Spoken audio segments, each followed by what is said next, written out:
But we start tonight's program with some of the most difficult images of the Truth Commission process.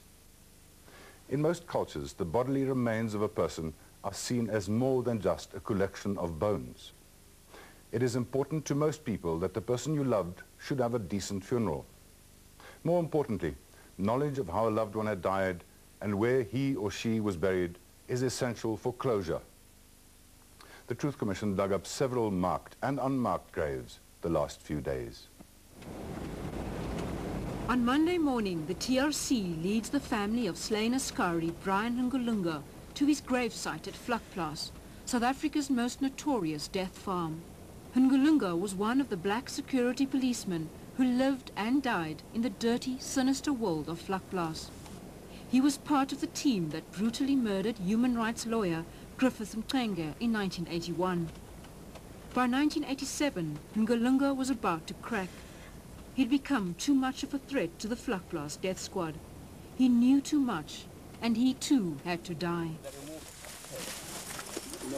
Ngulunga was buried here because his community would not accept the shame of burying an Askari in their township.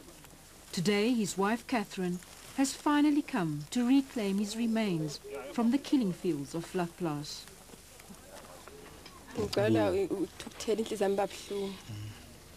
Yeah, it is a fact that it is a place that has always been a source, you know, of great injury in my heart, and my heart is always sore, you know, when I've got to come here.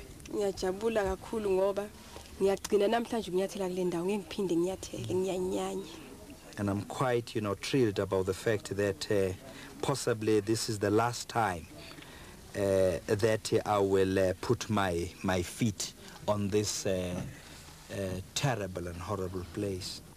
In keeping with African tradition, Ngulunga's wife has to communicate with him before the exhumation gets underway.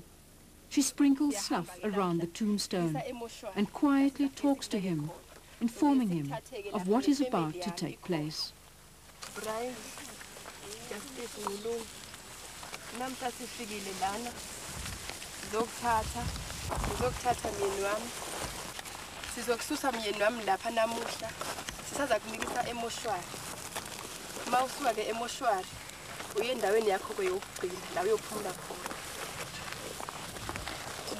La uyophumula khona ke myeni wami endaweni yakho yokugcina ngoba lena bekungasindawo yakho yokuthi ungalala kuyo senziwa isimo sokuthi uze ufike kule ndawo le uzoba wedwa la entabeni. Umoya oyingcwele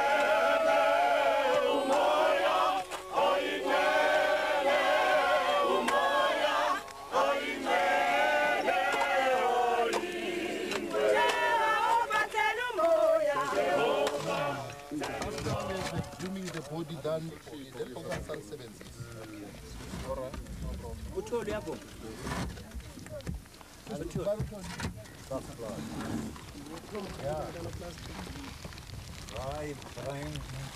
Ngulunga's young son is overcome with emotion as he steals a glimpse of his father's remains.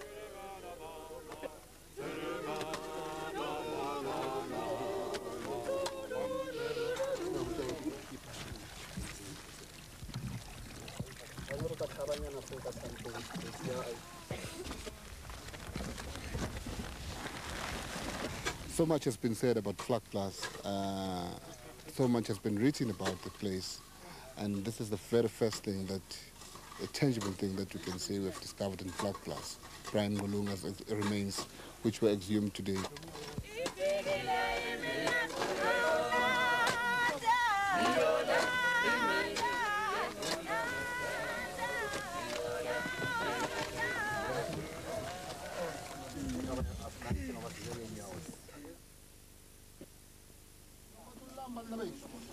On Tuesday, the search for bones continues. We arrive on the farm Boshoek just after 11. The farmer is angry that TRC investigators have not informed him that the exhumations of 3 MK cadres are to take place today. Why don't you take the phone and just phone. That's why I've told you the now. day and okay, I've just told you now, but now I'm telling you that we are coming to take the 3 bodies which you have allowed yes, to bury. Now I must give you money when you're nearly finished. We are not yet finished. We are not even started. No, carry on. Even though he's lived on the farm for most of his life, he denies any knowledge of secret graves. I don't know. I told you just now. I do not know nothing about it. The first I know about is when these people, a month ago, 2 months, 3 months. They were 2 months ago. They were on the farm, and they asked the permission to come and have a look if there's new graves or whatever. That's all. Just a few meters away, the scene around the 3 graves looks more like an ANC rally than the site of an exhumation. But the Premier of the Northwest, Popo Molefe, says the ANC members are here to support the families of the 3 MK soldiers.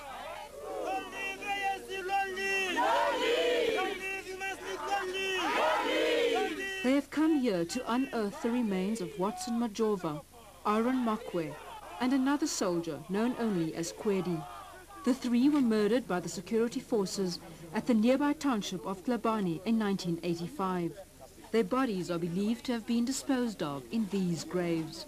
But as the relentless digging continues, the earth reveals more dark secrets than expected.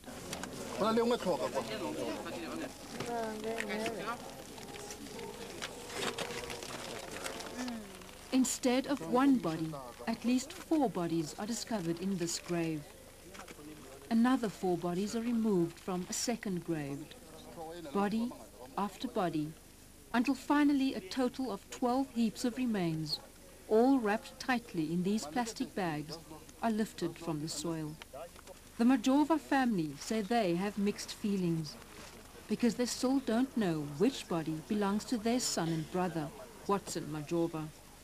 First I was told that he was buried alone, but when I find out there are so many of these graves here, now we are depending on the people who are going to work on them to see whether really we are getting the right body.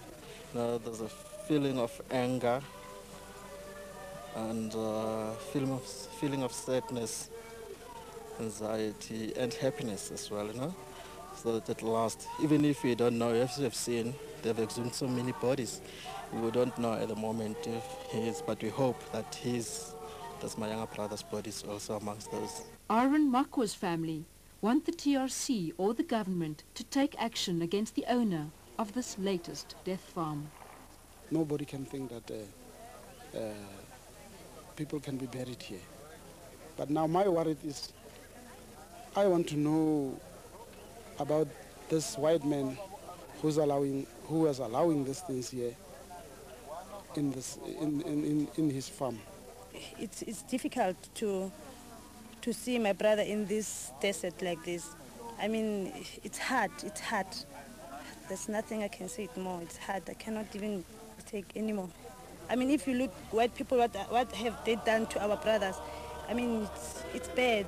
It's really bad.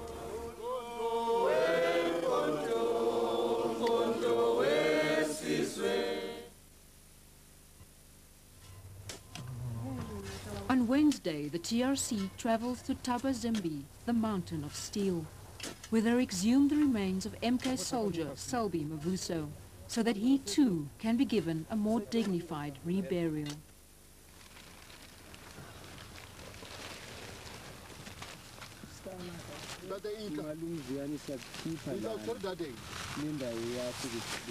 There are a lot of people who's been killed inside the country and outside the country, which TRC must exhume. Like in Botswana, we have got about 600 people who've been killed by the security force and the army there. Inside Botswana, I have investigated that and we found the graves. TRC investigator FANIE MALAPO is investigating hundreds of possible exhumations from his tiny office in Johannesburg. But with the TRC winding down its work in July, is time not running out? I've told you that inside the country, we have got about 425 names to go, which the names was being given here, and to investigate on those things. All these files here, the disease who's been killed inside the country and outside the country. And even outside the country, we still have about more than 1,000 and something, like Quattro in Angola, Zimbabwe, Zambia, Tanzania, all over here, in Botswana also, in Zambia and Lesotho, that the time is very limited. We can't do it.